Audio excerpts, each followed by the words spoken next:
everybody. I'm Matt. I'm Jimmy. Welcome back. Two average guys. Glad to be here.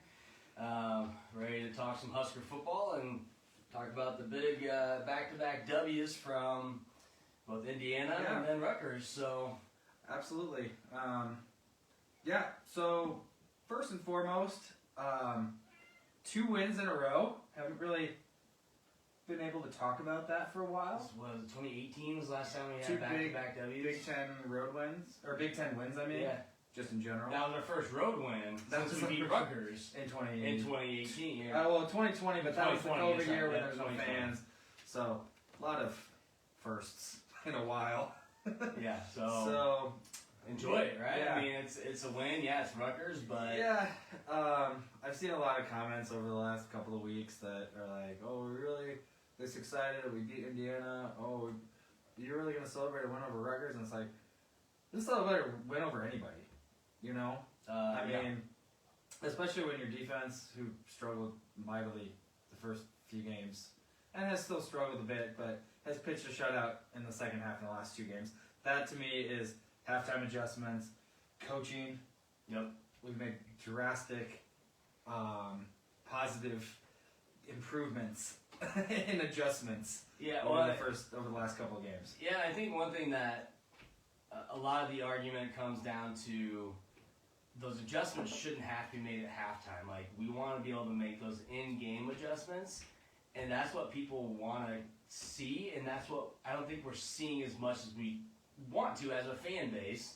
Not to say that they're not trying to adjust in games, but I mean, we've been talking about it for years, Jimmy, that we're not seeing adjustments, not even in the game and at halftime, and now we finally are starting to see some of those adjustments happen. Yeah. New defense coordinator, new head coach, so hopefully we keep continuing to see that. New guys on the field, which has been pretty good if you ask me. I mean, the guys that have gotten their opportunities, for the most part, have stepped up. Yeah. What's his name was freshman. Hartzog. Yeah, Hartzog was freshman of the week last week, and he had an interception to seal the game this week. I mean, kudos to those guys for taking the pump block last week for a touchdown. Yeah. I mean, we had a punt block this week, which could have been catastrophic. Obviously, we stepped up and made it only 3, and that was kind of the difference in the game. Yeah, I mean, I think a lot of people are like, our defense didn't play very good. I'm like, well, they did shut them out in the second half. Yes, it's Rutgers, but they had a couple really good passes in the first half. Actually, I think it was maybe one in the first, one in the second half. Vedral had 2 in the first quarter, or first half, whatever it was. But he dropped dimes. I mean, they were defended, maybe not the best, but Hartzog was right there. He was there on the guy, just didn't make the play. But I mean, he just dropped a couple dimes, and that alone is just something you got to give him credit for. But he's not a good passer. I mean, we saw it the rest of the game. What's up, Casey? What's up, Kara? We saw it the rest of the game that they were switching quarterbacks. The Simon wasn't good, but no, he's not. But he's more of a passer though, and they needed to. Well, they didn't really need to actually. But Vedral got cleared before the game to play, so he was injured, and then he was definitely in play if he had the opportunity. Well, he got drilled too. He got hit a couple times. You can see he got up kind of gingerly, and then in the second half when he came back in, he had a guy fall on his ankle, which you could tell probably hurt too, which is why I think he didn't play the rest of the game. But as far as Rutgers goes, they were really pretty stout on defense, especially run defense. Mm-hmm. I mean, I know Ohio State scored 49 against them the week before, but they were pretty dang good on defense. They were tight. They were doing all kinds of movement along the line. Our guys were flustered. Casey was taking a lot of hits, but their offense was just not very good. They need to find a balance between that offense and defense, because defense is pretty good. The offense was really bad. Yeah, and kudos to our offensive line. Again, they did not have a great game, but we got Benhart was not playing after like the first couple series. They took him out. They did, finally. And that was probably one of the best decisions that was made. At least give somebody some experience. I mean, even he can't be any worse than that. At least give somebody some experience so that they're not coming in end of the year when they need to, or next year with no experience at all. Yeah, and the number 77, I'm trying to look him up right now. I know there was a couple names on that O-line that I didn't recognize. There's a few numbers, both sides, that I didn't recognize. And I like to see that, because the guys that we've been having haven't really been cutting it. So Yep, I'm going to see if I can find him real quick. So, another thing I think, we started to use our tight end more in the second half. Hunter Anthony, that's who it was. So Hunter Anthony came in. Hunter Anthony played pretty good in the second half. He held his own. Yeah. They were rushing pretty hard on the edges, and Ben Hart got beat early more than once, and then they're like, boom, we're going to give Hunter a chance. And he came in, I thought he played pretty well. Again, not great, but again, making his first plays of the year, and against he came in and played pretty well. Against a pretty good defense too. Against Rutgers, but I think they were showing stats in the game. Throughout the last 3 years, they've moved up from like 120th in overall defense to like 80th to like 18th or something. They're something ridiculous. They're pretty good. Yeah, but I do think again our offensive line. Kara mentioned they need to come together. Agreed. I think they're starting to build a little confidence on the offensive line. Again, they're not great. They still have a long ways to go. But the more you win games, the more confident you're going to be as a team overall, the more confidence boost you're going to get from the other players on the team. You stop pointing fingers as much, and it's more of a team effort, and that's where I think now we got 2 in a row. I think we're going to continue to build on that going into Purdue this next week. Guys are fired up. They're going to practice today. They got tomorrow off, and then let's get back to work on Tuesday, and let's get it done. So Casey says Frost teams would have laid down and lost. I totally agree because I said at halftime, I was like, man, that was maybe the worst half we played in a while. I mean, that first quarter especially was one of the worst I've seen in a while. But, at halftime, if that was Frost, I mean, I would have been like, there's no way we're going to... And we probably would have scored a touchdown, maybe kicked a field goal, we would have gotten it down close and would have lost a close game. Yeah. So, the last 2 weeks, during the fourth quarter, when we were either tied, losing, or just took a lead, I didn't have the same feeling. I text you, in the Indiana game, like, I don't have that same, like, what mistake are we gonna make to lose this game? I mean, it's in the back of my mind a little bit, sure, but I just felt more confident. Like, Mickey, and he's got the guys, like, in a different mindset. Not just, like, fear of failure, let's play not to lose. They're playing to win. And whether you win by 45 points or you win by 1 point against Rutgers, I don't care. We won the game. And we found a way to win, and that's something that we haven't been able to do for 5, maybe 10 years. Like Dalton says, he doesn't care how ugly it was. I mean, we don't, right now, Nebraska an doesn't... ugly, greasy, dirty road win, and I'll take it. Nebraska doesn't need pretty wins. Mm-mm. Nebraska just needs to win. And that's what the fan base needs. That's what the players need. Team needs. They show the players celebrating in the locker room, and they win 14-13. I mean, in years past, let's say, in the Bo era, they wouldn't have been celebrating that, even ripping them apart for winning a game like that. Yeah. But now that's what they need. Yep. That just will continue to make things progress in the right way, I think. Yeah, and I had a feeling in that second half, I mean, again, things turned around a little bit. The energy felt a little different from the team. And again, like Casey mentioned, how are we going to find a way to lose? We've mentioned this so many times about how are we going to find a way to lose. And that's not something I felt the last 2 games. And one thing we've also seen as far as an adjustment and difference from the coaches is we got fire on the sidelines. We got Mickey yelling. We got Bill Bush. These guys are getting upset at the players. They're yelling at them. They're getting in their grill. You know why? Because they practice this, and then they don't execute it. The coaches are getting mad, and that is what we've been talking about. I mean, for how long with Frost? Accountability. Frost, Andrew, these guys didn't get mad. They're like, hey, come here, I'm going to whisper in your ear. No, you chew his ass out. He doesn't make the same mistake. If anything, Frost maybe yelled at the refs a little bit. He maybe getting somebody's face here and there, but you got Whipple getting in Casey Thompson's face coming off, taking a sack against Indiana 2 weeks ago. Sorry we didn't do a show last week, so we're kind of combining that. But he's ripping him, and then they bench him. I mean, that's what you need. Yeah. I mean, even if you're the starting quarterback, nobody's higher than anybody else. If you're not doing your job, you're not going to play. And let's talk about those first couple of games with Frost.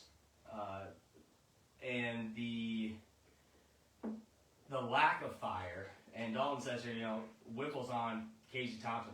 If you saw Whipple those first 2 games, I know you're a new coach, but you had all practice with them before the season started. You had a long time with these guys. Now, Whipple's finally starting to get on their ass. I'm like, were you not allowed to yell at the guys ahead of time? And this is probably the case. I mean, I know there was some kind of controversy or, some disconnect between Frost and Whipple.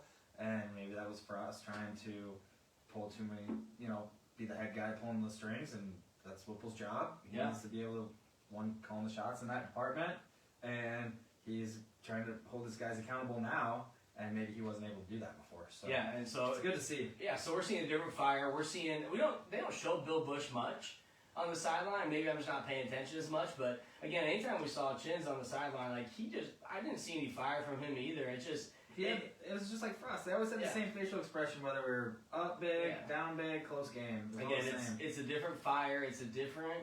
The staff is bringing in energy. And I love what Whipple said last week.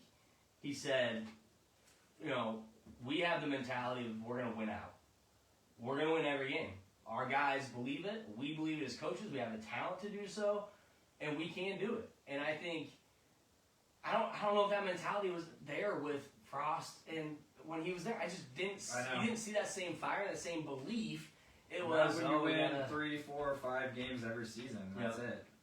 There's no belief. There's no confidence. There's no energy that makes the team believe that. Yep. Yeah. And we're seeing that now. I mean, I'm not saying that we're really, really good, but we're getting the job done. Yeah. And I mean, like Mickey keeps saying, we just want to go 1-0 this week, and if they make it that simple, they'll simplify things a little bit. Yep. And that's kind of what they're trying to do, and it's working so far.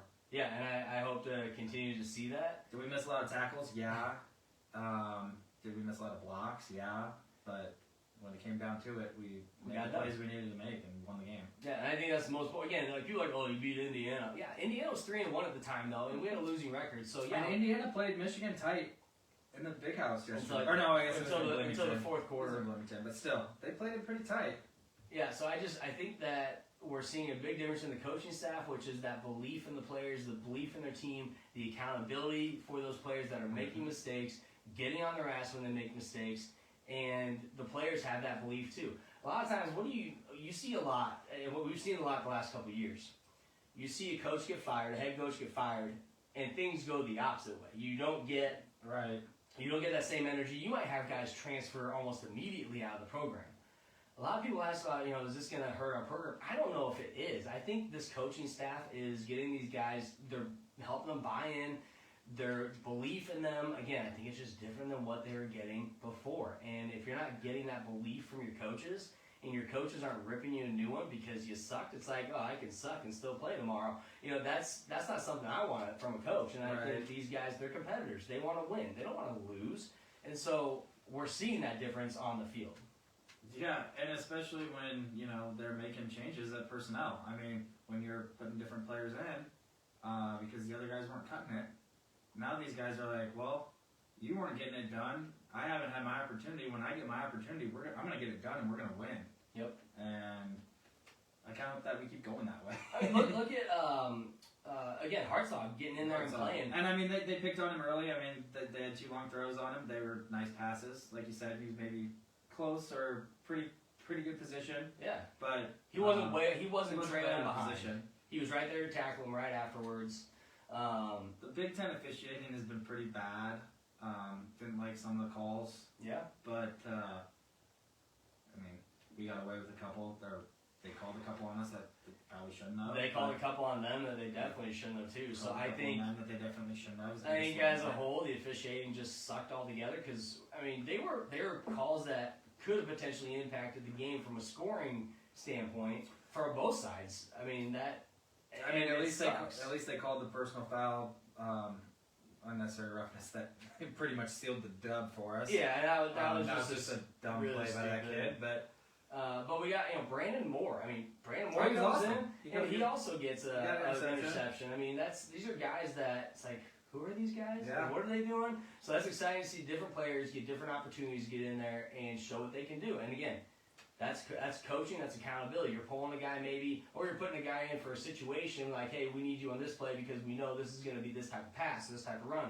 This is a situational defensive play. That's a scheme. That's what you do. You strategize in the game, and that's what I think our coaches are doing to get the best guys in there when we need them. Now, on 4th and 1, do we want to do an end-around handoff to Trey Palmer? No, we don't. That wasn't even a handoff. That was like a pitch backwards. It was not what we wanted to do. We want to get in there and just bowl forward, but we can save that for another time. Yeah. So Ross thinks, a couple people on here said Mickey's the guy.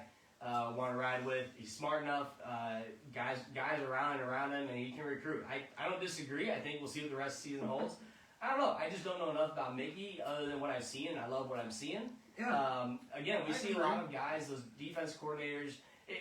It's weird. A lot of times you don't see offensive coaches, or especially wide receiver coaches, get promoted to a head coaching role in college or pro level. A lot of times it's a defense coordinator or offensive coordinator. Right.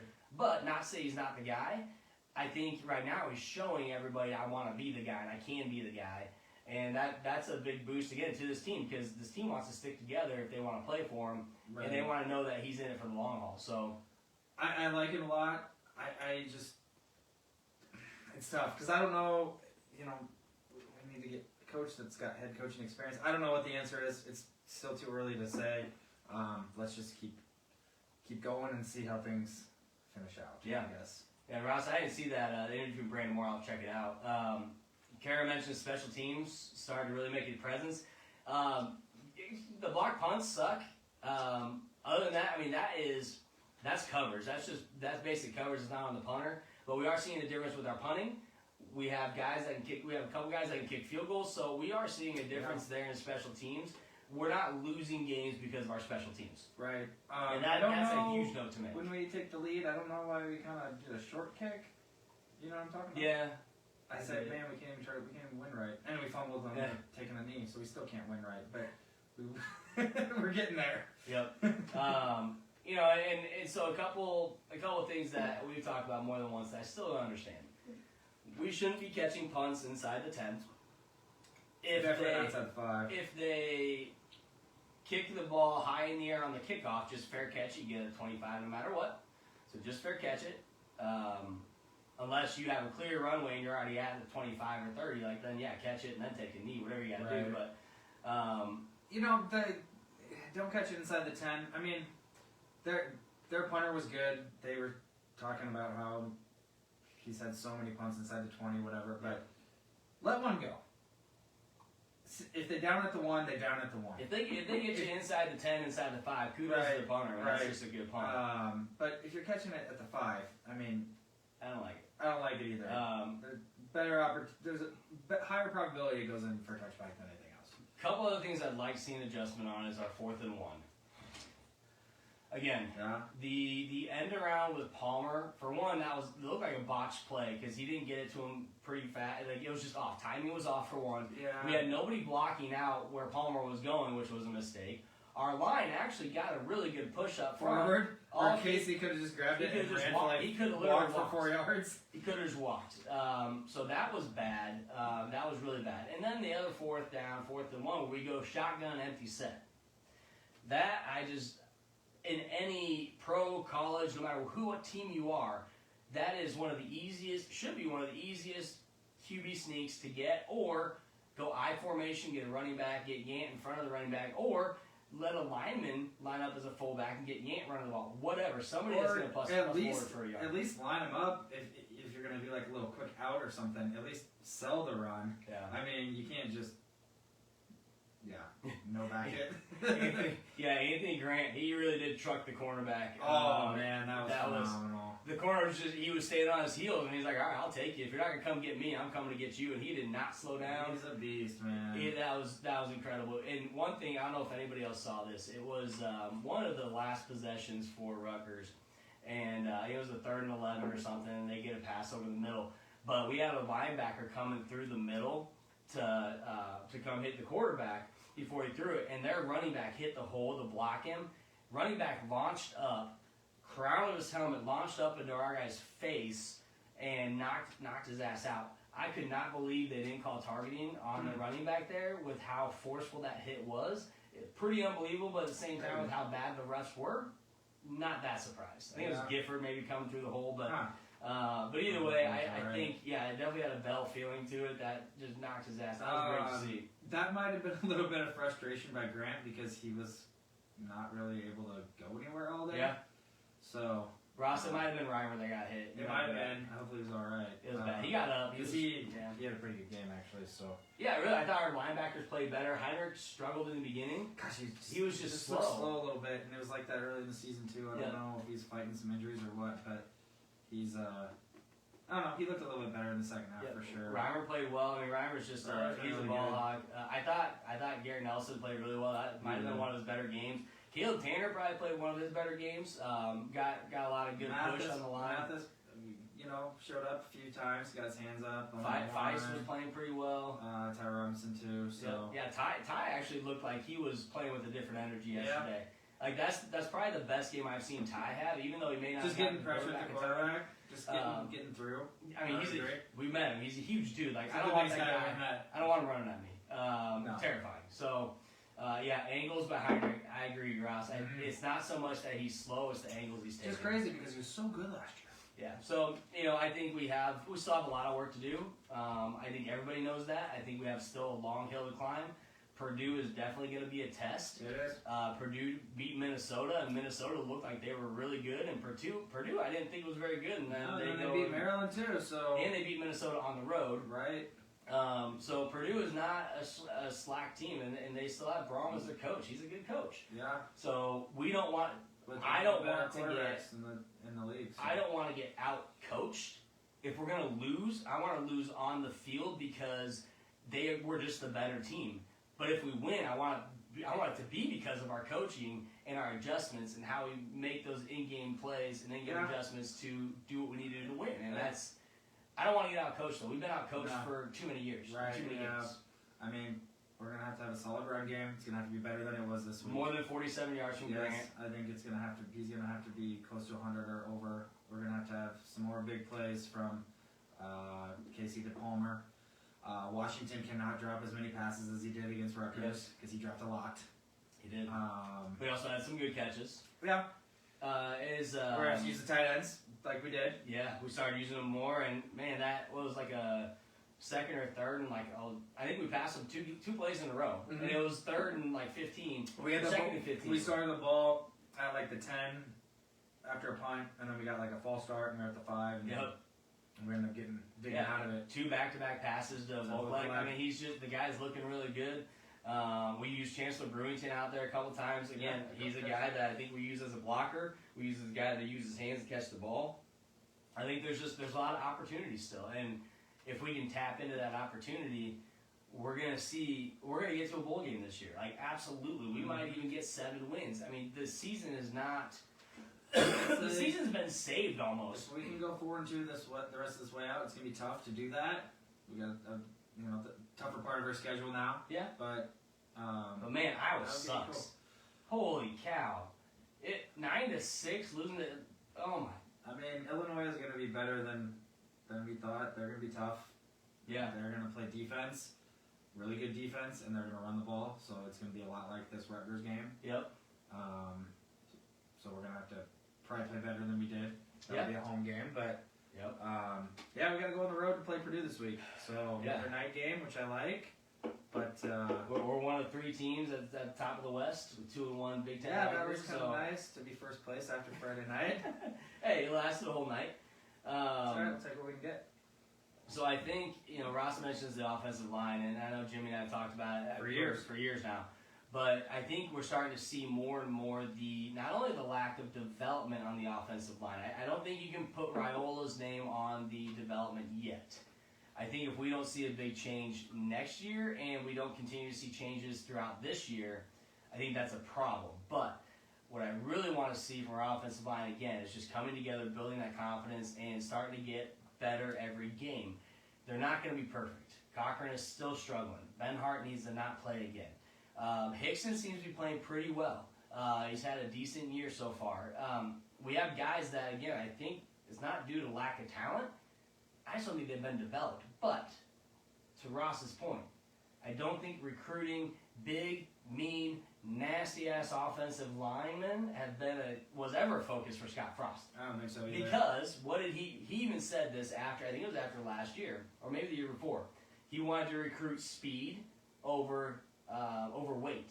So he wanted guys that, again, he wants to run a fast offense, a fast-paced offense, a fast tempo, high tempo, because that's not Big Ten style. The problem is the Big Ten said you can't do that. The Big Ten has its style. All the other teams are that way, so you can't change that. Yeah, and I think if you tried and you failed because it didn't work. Yeah, and so he kept trying to do that. So the result is we don't have big, mean, nasty-ass offensive linemen. Guess because who does? That's not what we Iowa want. does. Wisconsin does. Minnesota does. Illinois does. Purdue does. Ohio State. All the Big Ten the other does. teams do. So he wanted the Big Ten to adjust. That's why we him. lost to all these teams in our division for so many years in a row, because they have big guys that push people around, and they just push. Well, Rutgers was pushing us around. Well, and when the in game the first half for sure. Well, when the game matters, you need to run some clock.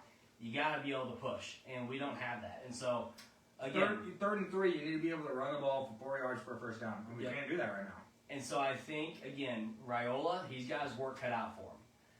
Part of it is also strength and conditioning. You have to get these guys, not just your footwork, not just your fundamentals, but these guys have to be game ready and strength ready. And I think Raiola, he's got his work cut out for him. Like I said, I'm not putting anything on him yet, but I want to see a big jump the rest of the season into next year. For sure, and I agree with you, Dalton. I mean, we do. We got big guys, but yeah, some of our guys are really big. They have offensive lineman size. Not necessarily, depending on who you're playing, maybe not the weight, but the strength isn't there and the fundamentals are not there. And so why we're getting pushed around. I mean, the line of scrimmage is in the backfield when we're on offense. We're better on the defensive side, I'd say, but. Yeah, so I was never, obviously I'm not an offensive lineman, as you can see I'm not a very big guy. I was a freshman. But if you're looking at an offensive line, you watch these guys in pro football, even watch other college games. The guys in the offensive line are in a good stance, they have their knees in a good position, they're bent a little bit. Our guys are almost standing up when they start to move their feet. So when they start in a down squat position and they go straight up, they're already beat. Mm-hmm. You can have good footwork, but if you're standing straight up, you're beat. And so our guys are getting flat-footed, they're getting on their heels, and then they're already behind the guy across from them. And that is one thing that can definitely be worked on in practice and needs to be worked on in the film room and in practice. And that's something that we're not seeing is that change. And so watch the offensive linemen next week. Watch their footwork and tell me if I'm wrong, because I guarantee I'm right. I saw it happen with Cochran more than once where he stood straight up and then he's already getting beat. The guys around him, he's chasing.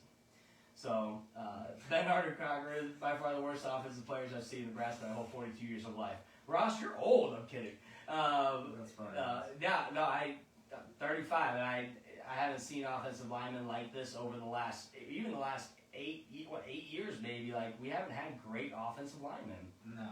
Makes me cry every time I see him out there. Yeah, Dalton, man, that's but I was very joyful when I saw he was no longer playing, and yeah, he was out there, and I think I even said it out loud. I'm like, he's still out there, and then I think there was a sack. A sack, and then the next drive, I saw that right side of the line, and he was not on there. And I'm like, here we go. All right, let's mix it up. We've been talking about it all season.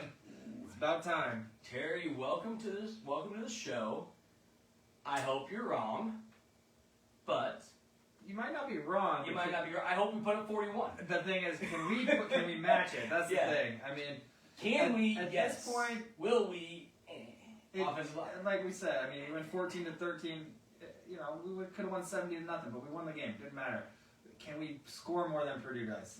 They're probably going to score on us. Yes, well, I agree. But one thing I will say, and this is the interesting thing, Terry, that I've always been just fascinated by Big Ten games and Big Ten matchups. It doesn't necessarily matter how good that other team was. It's how you prepare for the game. It is technique. I mean, look, Ohio State, 2 years ago, we lost by 5 points to them. And we were the underdog by probably at least 2 or 3 scores in that game, at least. Probably more like 4. And we lost by 5. It was at home, right? Or was that on the road? No, that was on the road. I think it was. So, at the shoe, I mean, that's pretty incredible. So, yes, they probably could put up 40, but I also think it's going to come down to how our coaches prepare for that game. When they had Moore and, who was the other guy, wide receiver? Bell. When they had Moore and Bell, I'm like, shoot, they're going to put up tons of points. And our defense played really well. Yeah. So as much as I think you're not wrong, I also hope that you're 100% wrong, because I'd like to see a much better matchup. We don't see a lot of big point spreads in Big Ten games because A lot of times a it comes down. 9-6 game or a 14-13 game. Or... But the biggest difference is offensive line, defensive line, and that is where, yes, I'm all 100% agree with what you're saying that could very well happen. Yeah, we're missing 2 linemen for the year. That's true. Yeah, that is yeah, true. can't go wrong there. And very good even point. what's his name? Is it Williams or whatever that came in for Teddy and he's out too. So I mean, yeah, there's a lot of depth issues too, but we're getting by. Yeah, I mean, listen, I think we're starting to see the changes in the coaching. We're starting to see the changes in the guys' energy. They're starting to believe. They're believing in themselves, and the more you believe in yourself, hopefully, the harder that you work. You're like, hey, I'm this guy now. I mean, look at Brandon Moore. He's got to be that guy now. Hartzog, he's got to be that guy now. He's got to continue to play well. The guys that are playing well, they're making plays. They're getting rewarded for it, whether it's an interception, a block punt, a sack, whatever that may be. Keep doing what you're doing, and then also focus on what you can improve on. When they watch Purdue film, they got to look at that and be like, all right, this is what I would do in that situation. I've never watched film in my life, except for 7th grade. I was on defensive end, and I totally blew my coverage because I bit, and then I never played defensive end again. But I don't know if I ever watched film for football, except for when I watch games now, and then I rewatch games. It's like, all right, we could have done better. Well, and just watching with friends that don't know much about football, they're like, oh, why don't they do this? Why don't they do that? And I'm like, well, it's not that easy. I mean, if you watch the replay of it, you can sit back and see. Plus, there's 100 different things that play into it. So, I mean, we're not the coaches. We don't know. But no, I think that we need to come in very well prepared for this game against Purdue. You have that belief that, hey, if we keep winning, we could win the West. And these next 2 games are a big part of that because Purdue and Illinois are tied at the top. Huge. And one of those 2 Illinois teams 5-1 is probably going to win the West. If it's not. Illinois, we can't let Illinois win the West. Right. Let's so, go. Couple things. So, Ross, you mentioned Mathis on D. Mathis, I think, really the first 3 games, he was really slow off the bat. I think he's progressively gotten better. Still not great, but I think we're seeing a different energy out of him too, man. That guy is just busting off the line a little bit different. right. And then, Ty Robinson, he's getting meaner. I think he's getting a little more confidence on the line. Again, I don't know why. The dude's huge. He should already have it. But, again, if your coaches aren't trying to build you up and trying to make those changes. But I would still like to see a lot more of our defensive line, Ty Robinson specifically. But I think Mathis is getting a little bit better. Ty, hopefully he continues to get better and we see some of that unstoppable attitude because that dude is just a beast. He's huge. Kara, to your point, yes, we have younger guys stepping up. Also starting to see some of those leaders. What happens, and we talked about this more than once, but what happens is when you get someone gunning for your job, does it push you? Or what we've seen a lot of is guys just transfer. Right. So guys transfer out when they have to compete. What I want to see is, hey, now Benhart, you got your job taken. What are you gonna do about it? Are you gonna stay or are you gonna transfer? Right. Are you gonna work your ass off and try to get your job back and be a better offensive lineman, or are you just gonna fold and let it happen? So that's on him. That is on every player that's not playing because someone else, a younger guy, maybe jumped ahead of him. That's your wake up call. If there was no wake up call before, that's it right there. Yeah, and we've talked about it already, but just the amount of guys that are popping up on the field that I've never heard of or was not expecting to see play. Yep. I mean, Hartzog, I didn't think he'd play this year. No. He was kind of a last minute signee, if I remember right. Yep. But it's awesome to see somebody like that contribute. Yep. This early. John mentions can't let Purdue get out 13-0. Absolutely not. I mean, we shouldn't have been out 13-0 to Rutgers either. We can't let that happen against really the rest of the year. We have to get to a better start. We can't come out flat on our first drive after giving up a TD on their first drive, come out 3 and out or 1 first down and then punt. Can't do that. I mean, Score 0 points in the first half. We won't win another game if we score 0 points in the first half. Those are game changers. You just can't do that unless you're Iowa in the Big Ten. You still might lose without scoring any points. But when your MVP is your punter, it is what it is. Feist, absolutely. I think Feist I think he passed Ty in production after the second game. He's kind of been up and down, a little inconsistent, but Feist has been kind of a surprise too. He's made like more splash plays, the bigger plays, I'd say. Than like you said, a little inconsistent, but yeah, he's been decent. Man, this is where I miss Casey Rogers. I wish he wouldn't have transferred. I know he liked Tony going to Oregon, but man, I thought Casey Rogers was going to be a huge part on that defense this year. But hopefully he's doing well. I don't know. Penalties, penalties have been better, a lot better. Last week was just a penalty fest for both teams, It was. and it just was like you couldn't take a step right without them wanting to go left. Yeah, So, and I think yesterday what we saw a lot of, and we mentioned already, is what we saw a lot of is just some bad calls. I mean, we got an offensive pass interference when Palmer didn't touch the guy. And they got an offensive pass interference when they didn't touch our guy. Yeah, and so the penalties yesterday, I think you can look at that kind of with grain of salt, if you will. Like it may or may not have been a penalty, but I think you gotta look at how the penalties are hurting us, when they hurt us, what's the timing of those penalties. I mean, that penalty that they called on Palmer, that was huge because that was a really big play. I think it was a third down play, long pass, like 35 yards or something. I mean, that was huge. That was going to put us at least in field goal position, and we got that stripped from us. So I don't think they're hurting us like they have in the past, but I also think that we need to really take a look at those penalties and make sure that we are, keeping those a little closer to heart. We both had 9 penalties. One for 67 yards against us. They had 97 yards in penalties, but I didn't think, watching that game, I didn't see 9 penalties. We maybe had 5 or 6, but, nothing we can control. The thing is, when those penalties get called that maybe aren't penalties, you gotta do something about it. So, penalties are always frustrating. The way we score, the way we can score on Purdue is if we work the outsides and allow Casey to roll outside the pocket. Man, Casey is a guy that I think he has more ability than maybe he believes in himself. Ability and mobility. Both. I would say mobility. Oh yeah, ability, and I think I think he knows he's got ability because he can sling it. Well, I meant like ability to go outside the pocket, which is mobility. Yeah, I think that I am the only one drinking, but I'm not drunk. Right. Sorry, I'm not drinking, but I think.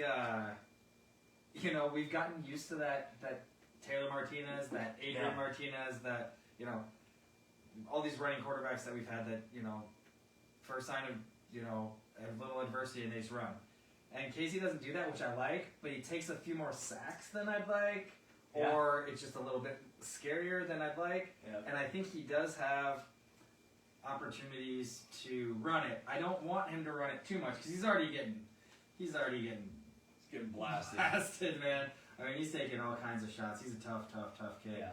So I don't want him getting hurt, running the ball 10 times a game. But, on a second and long or even third and long, he's got that opportunity to either get a first down or make it manageable or just better field position to, whatever it is, instead of taking a sack or a loss or just throwing it away. I think he's got those opportunities. Yeah. But, that might be a bigger factor in some of these bigger games down the stretch. So maybe they'll let him loose a little more than they have, or tell him, hey, if you see that, you got to take advantage of that. Maybe they see that in film. You got to do something. Before I move on to my next point about Casey moving outside the pocket, John, as a Cubs fan, being a Cowboys fan as well, for me, it's been a hard life. I had a Cubs shirt on before the game started, but I changed into Huskers. So, also a Cubbies fan. But you're funny. I like it, John.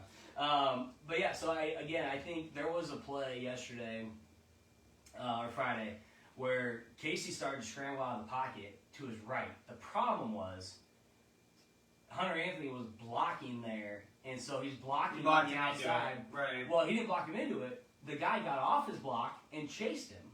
So he didn't need to roll out of the pocket. He actually still had space. All he had to do was move up. Right. And so he ran to the right when he could have just moved up. And that, again, I think that's something hopefully they see in film and say, hey, like that's not a situation.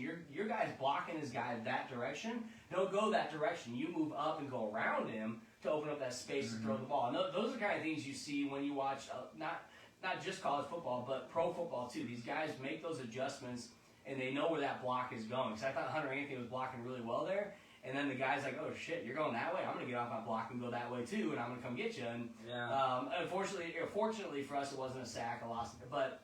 And that's a new player playing, and so that's one of those experience things you talk about. They get more familiar with each other, which way tendencies and which way guys move and stuff like that. So things like that will work themselves out, I think. Yeah, Ross, I think you're right. I don't think if we would have stayed with the coaching staff, we wouldn't have won the last 2 weeks. Again, absolutely not. Again, that changing from first half to second half, I see more energy in the locker room. I wish I was in there, being a fly on the wall and hear what Mickey and the coaches are saying, because I can only imagine like they ripped them a new one at halftime. There's no way, 1,000%. There's no way that they probably wanted to cry.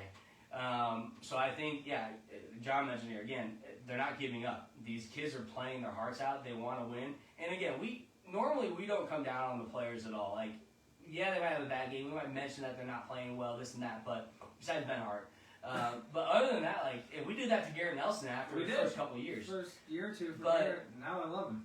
These guys want to win. They're playing their hearts out. They're not giving up. They want to play for Mickey. They want to play for Bill Bush. They want to play for Mark Whipple. They're playing for the guys next to them more than anything else. And I think that's more on coaching, if you ask me. Like, they get into the locker room at halftime, and they might rip them, but this is for you guys. Mm-hmm.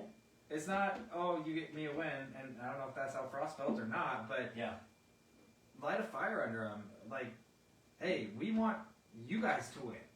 You're not winning for us. You're winning for yourselves. You're winning for this team, the fans, winning for everybody. And whatever they're doing is working, I guess. But we haven't seen that. We haven't seen that. It wasn't like that with Riley. It wasn't like that with Frost. No. Casey, I'm going to wear a Cowboys helmet next week with a hard tinted visor just for you. I'm kidding. I'm not doing that. I'm not going to dress like Zeke. It's inspiring to see the football team play like they want to win. Not like, I'm going to play just to not lose. No, I'm going to play to win. And that alone, again, that first game for Mickey coming out of the tunnel, I text Jimmy and I'm like, dude, there's a different energy. Like, that team looks a lot different. Mickey was super pumped coming out. Scott Frost was like, I'm just going to run. No. Mickey's like, I'm sprinting. Like, I'm excited. Let's go. And you see a lot of coaches do that. And as much as we give, Baldy up in Minnesota, PJ, as much as we give Fleck a hard time, that guy inspires his team. He runs with his team. He's a weird guy, but he's doing something right in Minnesota because the guys like him. They believe in him. I don't think the guys didn't. They're starting to win. I mean, they lost to Purdue 2 weeks ago. They had a bye yesterday, but they're doing things right. I mean, they had 10-win seasons. They played for a Big Ten championship. Yep. So I don't know. Yeah, it's just different. And again, there's certain coaches I'm not a huge fan of in the Big Ten just because they're in the Big Ten, but I also have respect for what they're doing in their programs. Kirk Ferentz and Brian Ferentz are probably gonna be fired after this year. Like, I don't see how they keep their job. They both are like, I just don't get it. Yeah. And I hate, not that I want to keep harping on Iowa, but they are the big outlier in the Big Ten right now with how bad of football they're playing. I just don't know how you don't make a change of quarterback. We haven't played great football, but we also are not only getting field goals in a game. Like, we're scoring points still. We have an offense. Only points are scored by your defense, or your defense got an interception that took you down inside. And your MVP is your punter. Like, you gotta change something, Iowa. And I hope you don't, because I think we're gonna kick your ass this year. But I hope we do. You have a good defense, but. So I think there's just a lot to be thankful for, I think, as Husker fans. Again, I think, Kara or Casey, when you mentioned it early in the show, waking up on Saturday morning after a W, Jimmy texted me too. He goes, man, it feels good waking up on a Saturday morning. I woke up at like 7:30 and I was like, this is going to be an awesome day. It's like, I just get to watch whatever I want. Football, hang out. Yeah. It was great. We won last night. Yeah, so I think there's so much to be happy about as a Husker fan because we're seeing these changes. We won 2 games in a row. We're tied for third in the Big Ten West. We had a 3-3 record. First.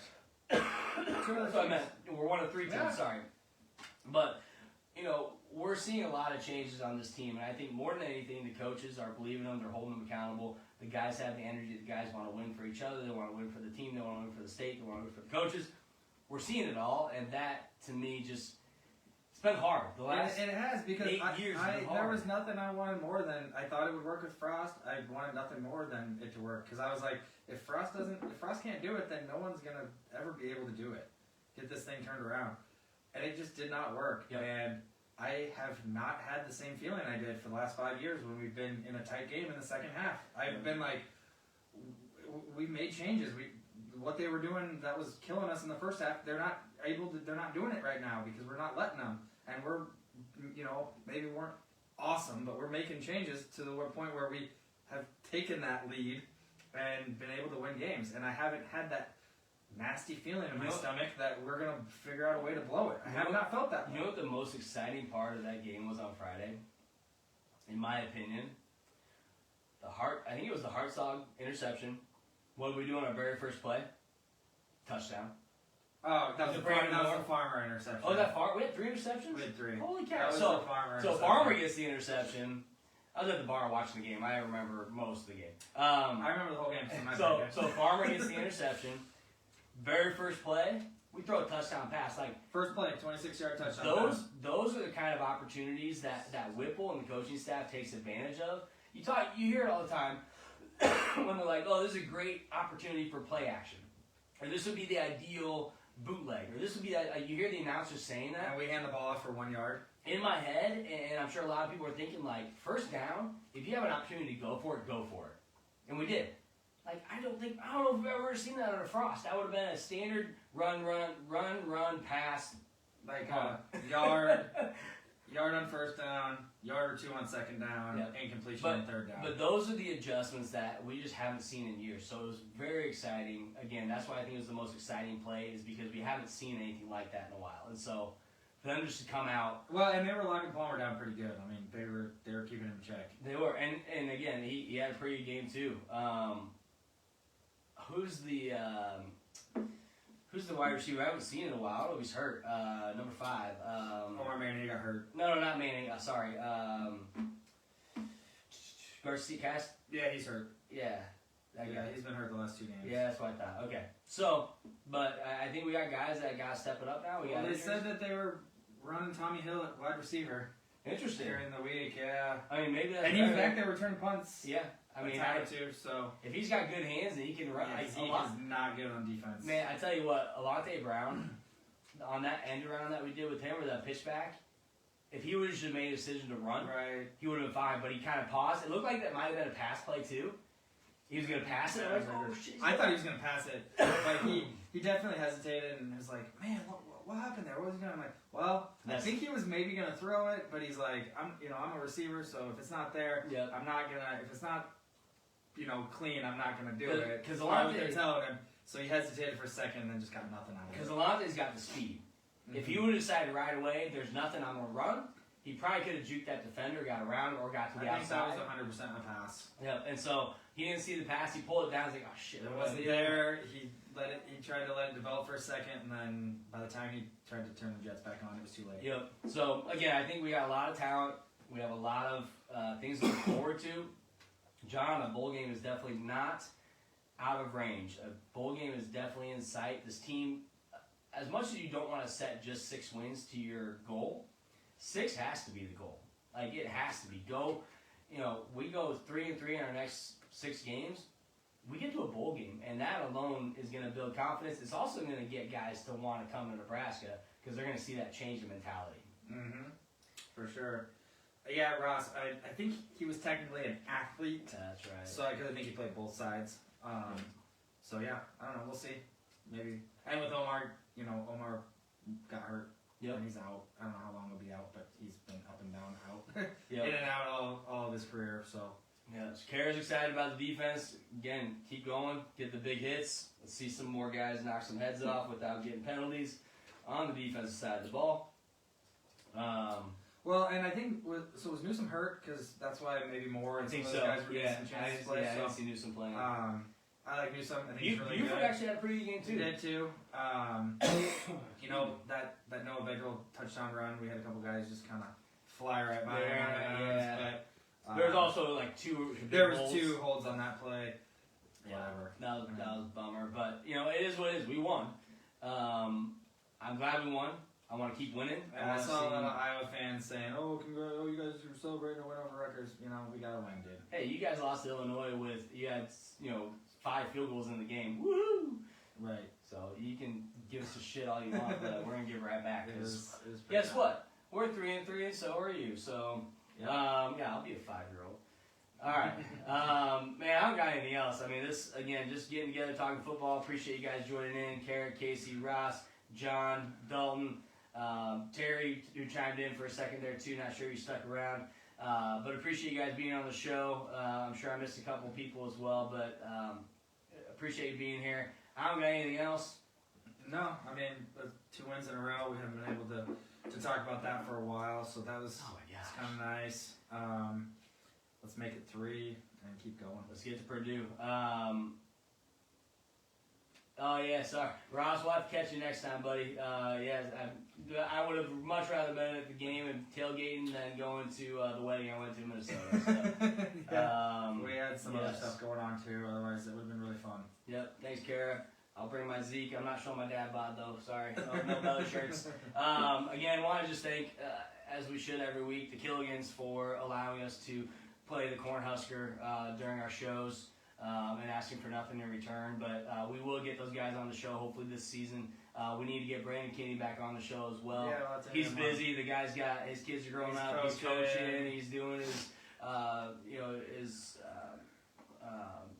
couple years ago, he texts us like every game, so maybe we can get back into that. We gotta just be in touch. Gotta be better friends too. So we'll get him back on the show and have him come on. But appreciate you guys. Have a great rest of your Sunday. The Packers lost already, so that can't be so bad unless you're, unless you're the Cowboys fan who wanted the Giants to actually lose. But it is what it is. So go Huskers, go Big Red. Yeah. Cheers. Y'all have a great Sunday. See you next week. Enjoy the rest of your day.